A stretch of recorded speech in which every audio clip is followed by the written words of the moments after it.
in other news, in 2009, our news team reported this story. Hello. Right now we are in front of St. Peter's Church in Cleveland. There are a group of parishioners out here protesting the closing of their church, as well as 12 others in the Cleveland Diocese, on order of the bishop. Let's take a listen to what they have to say. Save our church! Save our church! Save our church! Yikes, they sound really upset. Now let's catch up with Zach, who is interviewing the bishop to see why these churches are being closed. Thanks, Kathleen. So now, Bishop, why are these churches being closed anyway? Why am I closing these churches? I'm the bishop. I can, and I thought they were needless. Yes, but Bishop, how did you decide which churches should be shut down and which ones to keep? Well, first I decided to weed out the ones I didn't like in the first place, especially those historical ones. I never liked studying history, and besides, those drafty molding buildings are bad for people's health. I even think I got pneumonia once while giving Mass. So far, I've closed 50 churches this year in the Cleveland Diocese. However, 13 have appealed to Rome to keep their churches open. But I'm not worried about that. Not for a while, anyway. It takes forever to get all of those things they send to the Vatican back. So, Kathleen and the rest of our listeners, there is your answer. Today we have a continuation of the story from the Vatican itself. Isn't that right, Zach? Where are we? Yes.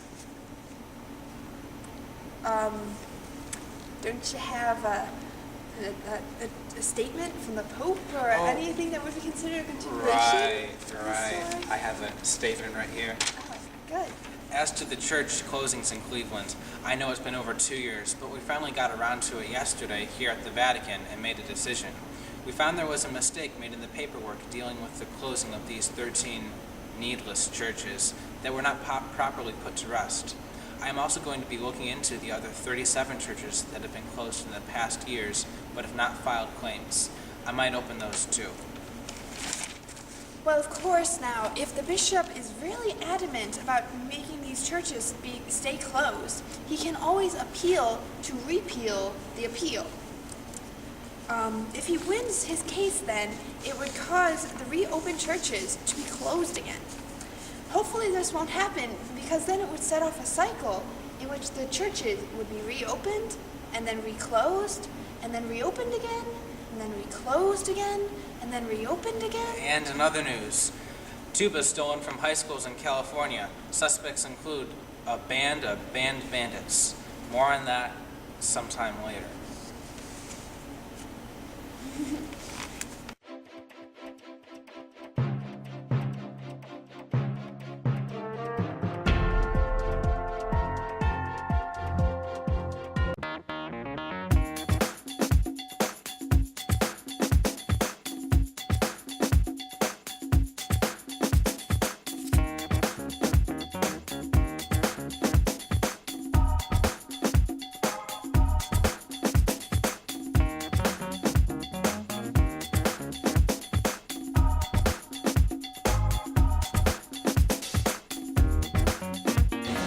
Yikes, they sound really upset.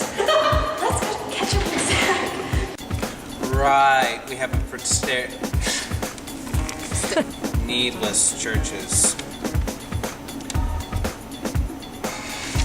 Can we stop for a second? Churches would be reopened and then reclosed and then reopened and then reclosed and then reopened